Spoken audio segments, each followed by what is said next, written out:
Hello. 大家好，Joseph Poon. Nice to meet you all.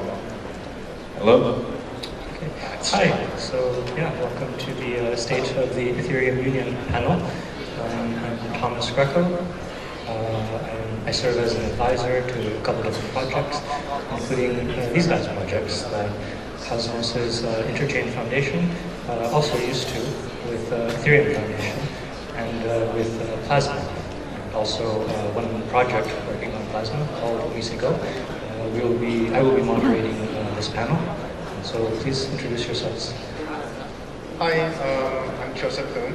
Hao. You know me from creating Lightning Network, co-author of the white paper, as well as currently the area of research is inter-blockchain interoperability, especially in the context of Plasma, decentralized exchange, and interchanging communications. Alec, founder of the Ethereum project.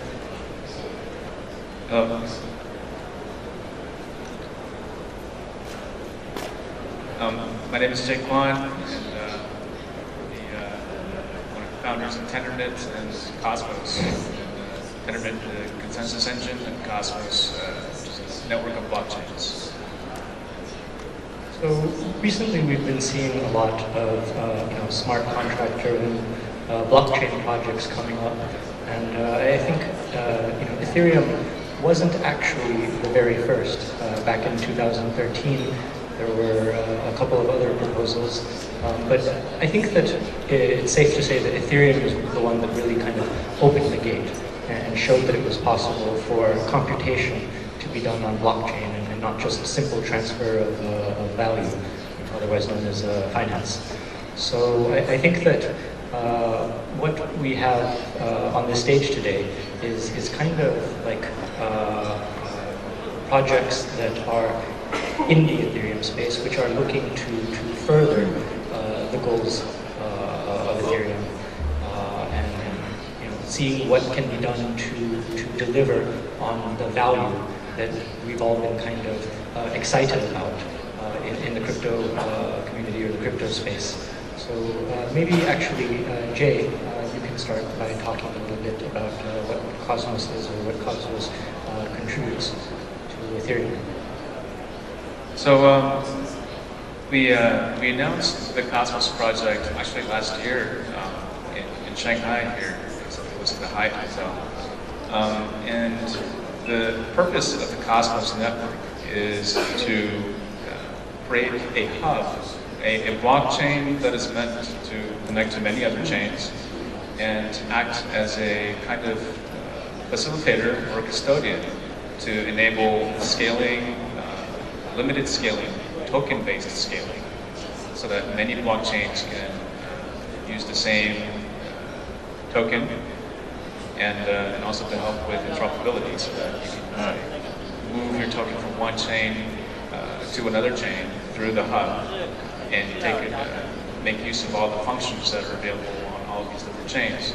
So Cosmos is it's first and foremost a solution for the entire cryptocurrency space, and I think that I'm very excited to be working closely with the Ethereum team, because I feel that the Ethereum project has the most to benefit in the short term from the Cosmos project. Because if you look at Bitcoin, Bitcoin might have the Lightning Network for scaling, but when you look at Ethereum, people are looking at payment channels and state channels. Well, Cosmos, you can think of Cosmos as a kind of advanced multi-party state channel that can help scale Ethereum smart contracts in a limited way. But Cosmos isn't the only effort that is attempting to do this. With the specifics of Cosmos, perhaps. Joseph Poon and Vitalik have just written together a paper, Plasma, Scaling Smart Contracts. Maybe if you can talk a little bit about that, Joseph. Yeah, so in the history of scaling blockchain, if we want this stuff to truly take over the world when it comes to reframing how we think about computation and society and the social contracts, we need to be able to encompass a whole lot of data and a whole lot of processing. There has been a lot of interesting research, starting with payment channels, state channels. Lightning is an example of that. But more importantly, a lot of research with regards to sharding.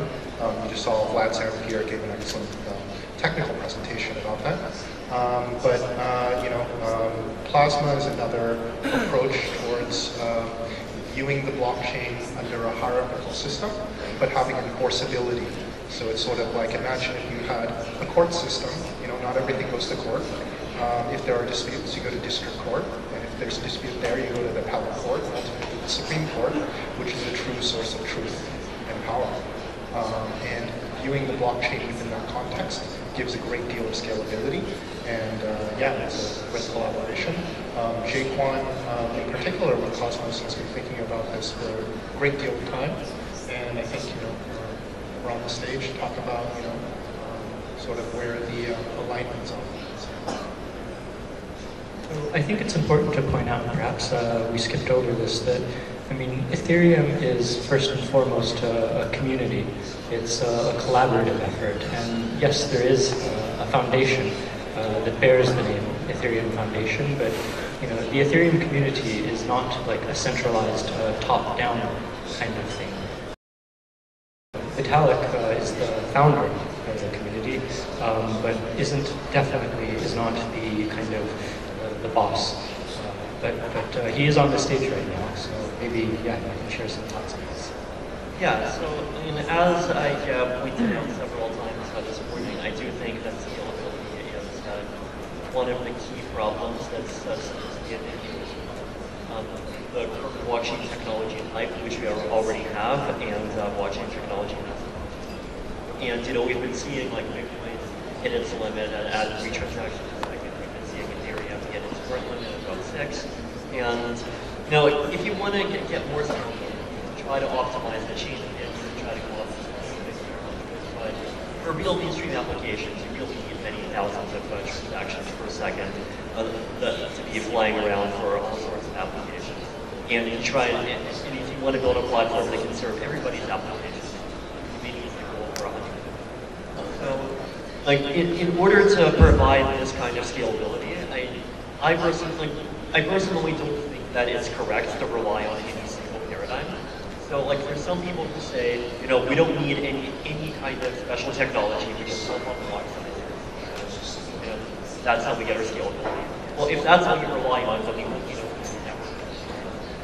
There's other people who say, well, we don't need any kind of base layer protocol improvements, except maybe a couple of tweaks to enable some more advanced transactions, and then everyone just absolutely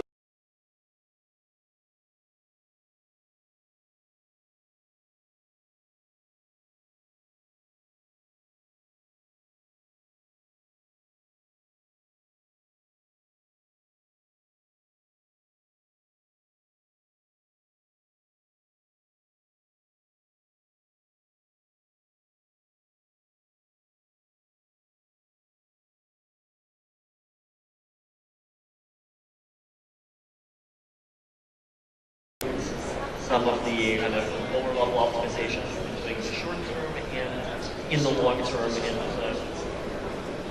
the large focus will probably be on our work on sharding, as well as other technologies like plasma and plasma-based chains and that can provide second layers that have properties that inherently work.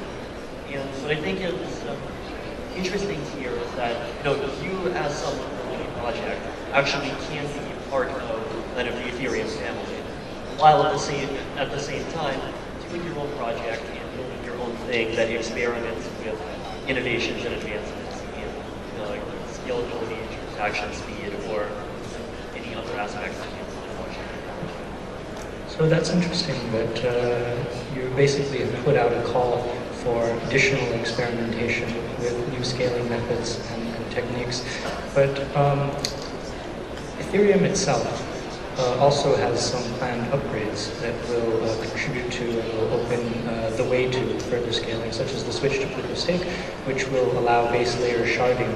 Maybe you could talk a little bit about that, as well as some discussion about how things like Plasma or Cosmos work with that, or if this is the case, work against it. And so first of all, just to explain what sharding is, the idea here is that one of the reasons why the blockchains of today are so slow is basically because every single node in the network needs to verify every transaction. And the one obvious corollary of that is that the entire network's capacity cannot be higher than the capacity of one single user. And so, if you try to think about the idea of putting the activity on the entire world on a single computer, you'll quickly realize that that's just very unstable and insane. So the idea behind sharding is that we can create blockchains where where it's actually a distributed network, where the work of processing transactions actually is split up between different groups of nodes.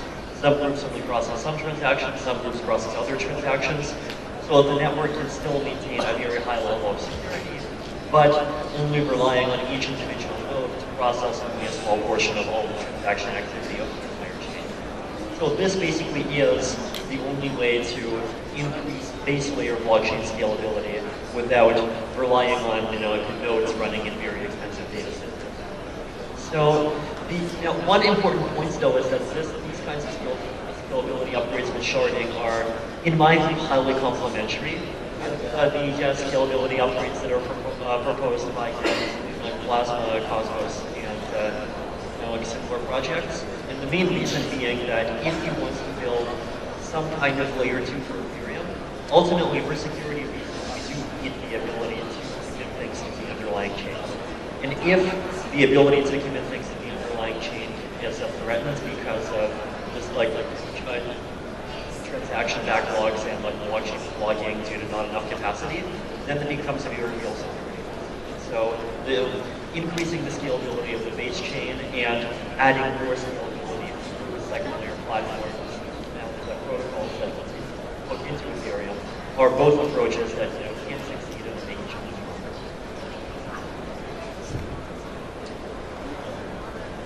Talk a little bit about the unique proposition of Cosmos. It has a second layer, scaling solution to Ethereum. So just to point out maybe the difference between Cosmos and other solutions.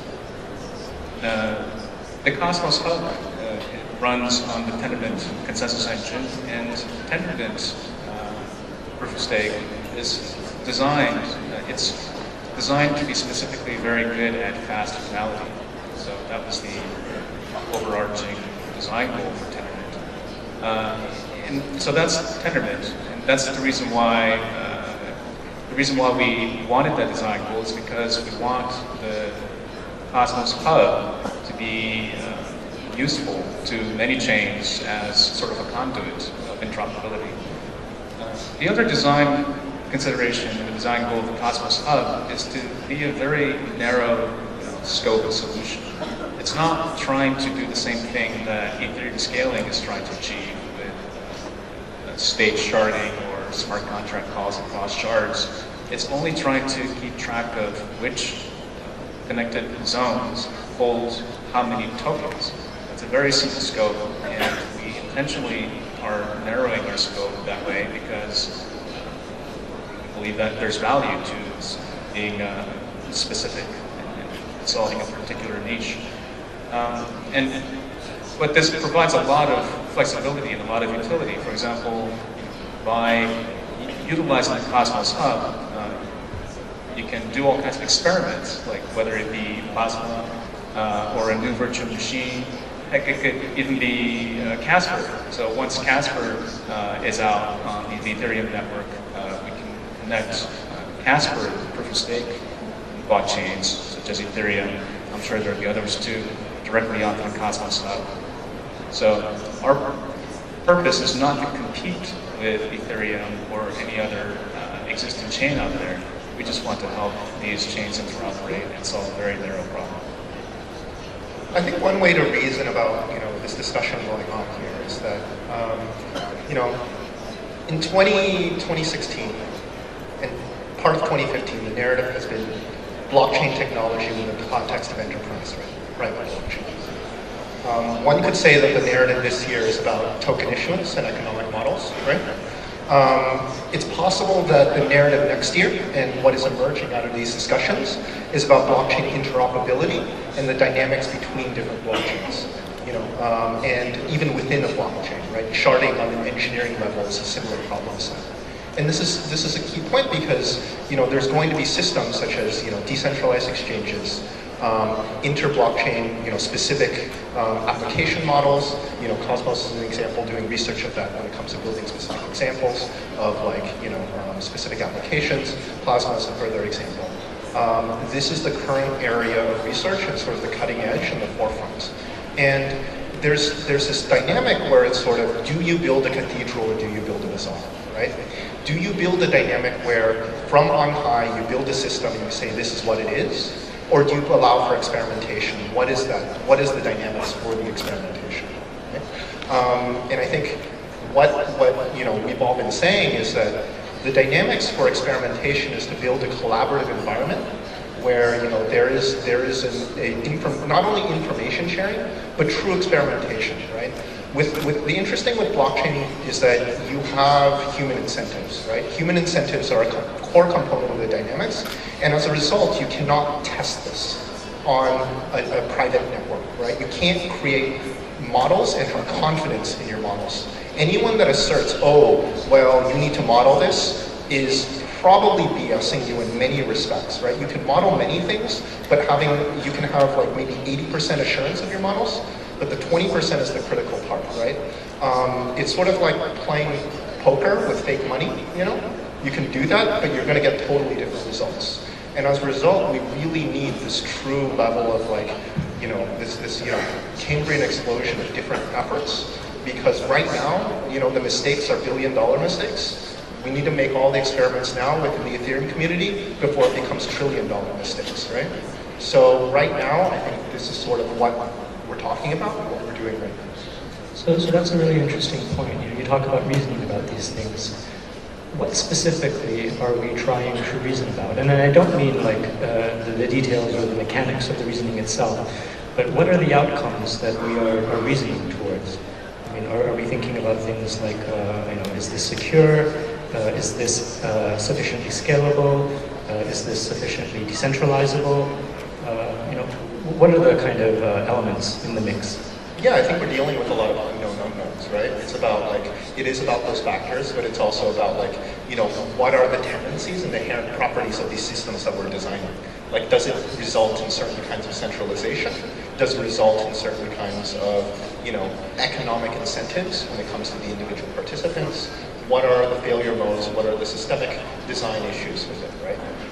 And that's something that I'm very, very confident that we can resolve, and we're finding the solutions right now. And that's why I think the community is very, very, there's a lot of excitement this year as a result, because I think, we all see the light at the end of the tunnel now, and we're all taking different approaches, and it's a matter of finding the best approach, and perhaps, the Ethereum community can adopt what makes sense.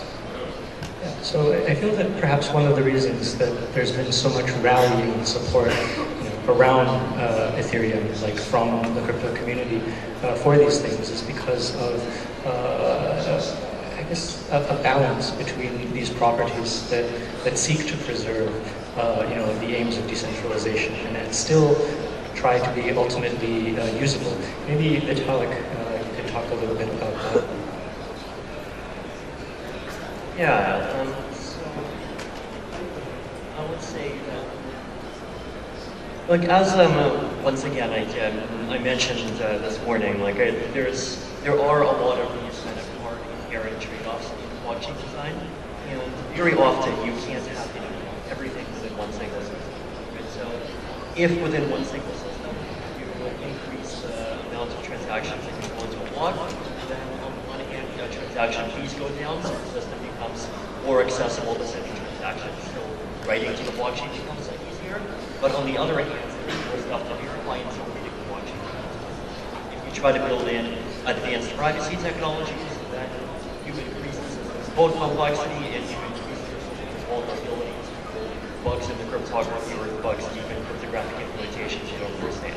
So there are a lot of these kind of hard choices that have to be made, and I think that while we are within the paradigm of one single platform, then ultimately you do have to find some kind of path in between that tries to avoid failing too hard in any one of the kind of extreme directions.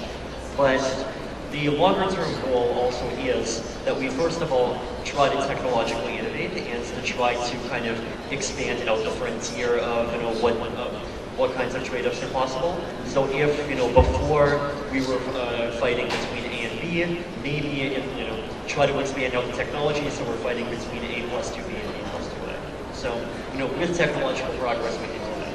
And the second thing is that if we design the system so that the system itself maximally works like a bazaar, then it's not about what you build on top of it, it's what other people build on top of it. And if other different groups of these other people have different preferences and different goals, then they can build two different sets of systems. And if you want to use one system, you can use that. And if you want to use another system, you can use that. And if you want to just do everything yourself on the base blockchain, you can do that too. And ultimately, this kind of freedom to permissionlessly innovate is what I think these kinds of systems are about, right? Like you should not have to apply for permission from a huge cabal of miners before making your own sidechain. You should not have to go and ask the current some coalition of developers behind a blockchain for permission before you want to do something cool on the blockchain doesn't currently support. You want to build platforms that are maximally open and decentralized and available to new kinds of innovation from the start. Yes, that's a really interesting point, and I wonder if it might be something about the culture of Ethereum that lends itself very well to being able to experiment and innovate and go many different directions at the same time, without any kind of pushback or complaint. I mean, for example, the base layer itself, Ethereum, there's multiple implementations, right? So this is kind of, we're in within the crypto space. For example, Satoshi's opinion, Satoshi Nakamoto's opinion, was that a single implementation would be best, because X, Y, Z. Why did Ethereum, on launch, decide to go with multiple clients? I guess it's the main initial reason for this was that we wanted to improve development decentralization. So we wanted to basically avoid some of the failure modes that we see in other systems, where there is one dominant group of developers, and this group of developers ends up basically having this very large amount of control over what happens in the protocol. We like this idea that in order for changes to happen, you actually do need to get buy-in from many different groups. Although Ethereum is definitely not kind of perfectly decentralized right now, and although I would say at this point the main things that we would want to decentralize further is probably more on the research side than on the development side. Right? Like on the development side, if you don't like the Go clients, you can use Parity. If you don't like Parity, you can use Ethereum J. I mean, the research isn't quite there, though this kind of strategy of being this approach of being welcoming to people building their own systems on top of Ethereum is, I think, part of getting us there. In parallel with J as well. Well, I wanted to go back a little bit and talk about two challenges that I think we'll be seeing starting next year. So one is, we've been talking about interchain communication and collaboration among many independent chains. And what's going to happen is, eventually, we're talking about blockchain systems that are sovereign and independent of each other and yet talking to each other. For example, the Ethereum blockchain has its own consensus group, and even when it switches over to proof of stake, it'll be its own sovereign group. Whereas the Cosmos Hub will have its own staking group, validator set, the Cosmos Hub. And yet we're going to have tokens that are essentially going to be compatible, usable from one chain to the other. At some point, if any of these chains fork or fail, we're going to have to come to a consensus through ideally governance or some other means about what to do in those situations. And with the addition of many other chains, this perhaps very complex graph can be hard to manage. So I think one of the challenges we'll have to address starting soon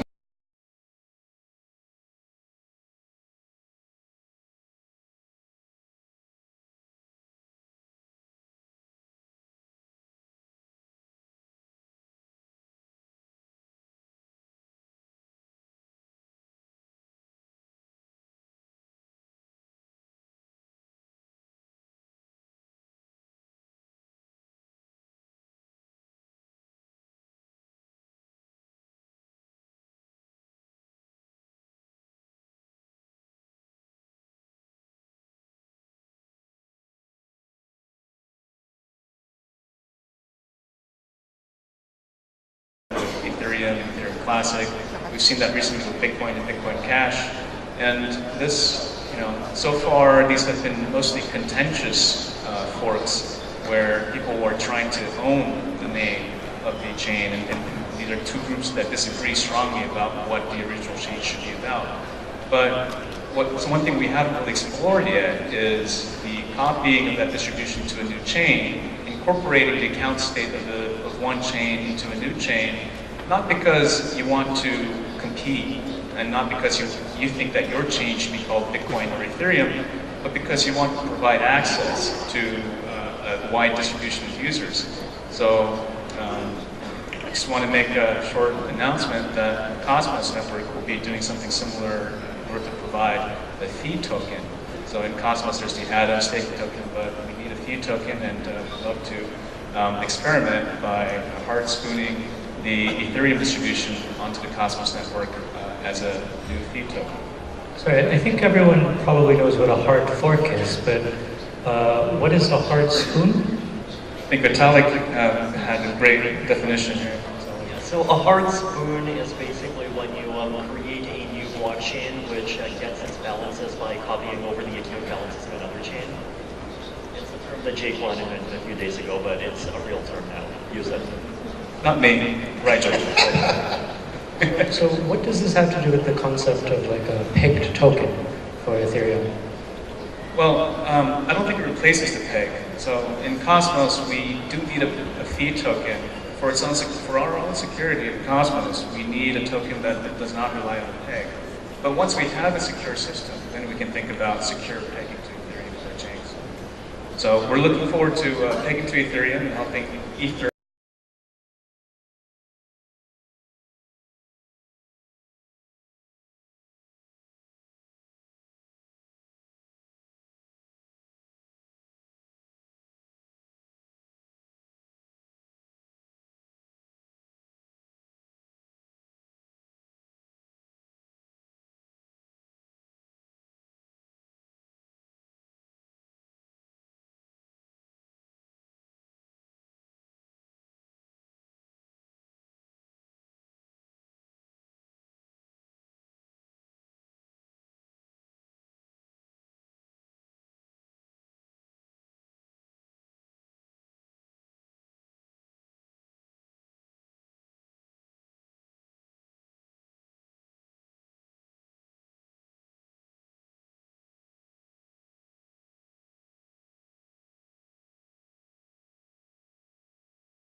Community. You invented Lightning networks, and Still part of many communities. Sure.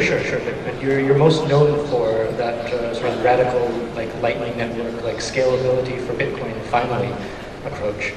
back in, I believe, 2015 was when the paper came out. And Jay, you're the inventor of Tendermint, which is like, you know, a separate like a proof of stake approach. Though it seems that for Casper, Vitalik, you guys have maybe moved a little bit towards the Tendermint direction as well for Ethereum.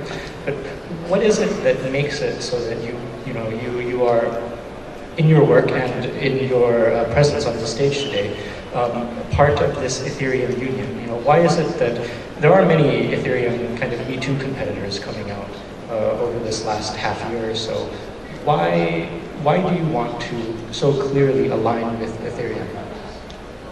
I'd say it's really the philosophy of open collaboration and just experimentation. You know, we're all here because we believe in the ultimate vision, and I think we all believe that the way to achieve that is to collaborate.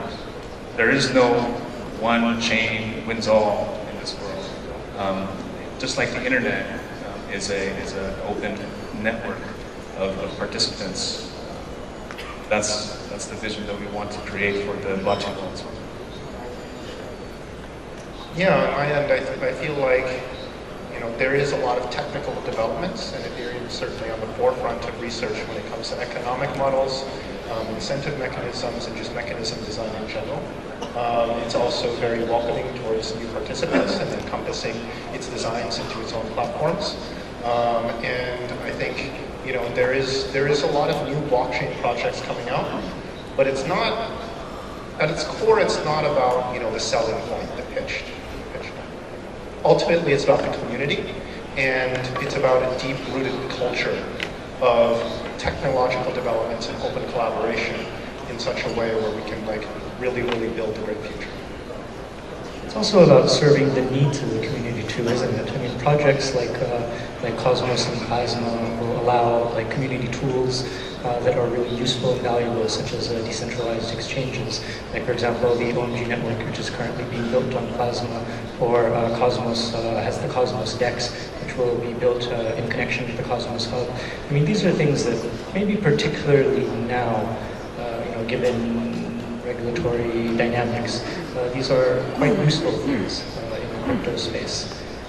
What do you think is really the value of I guess, scaling and accelerating these approaches in order to make, you know, Ethereum deeply usable?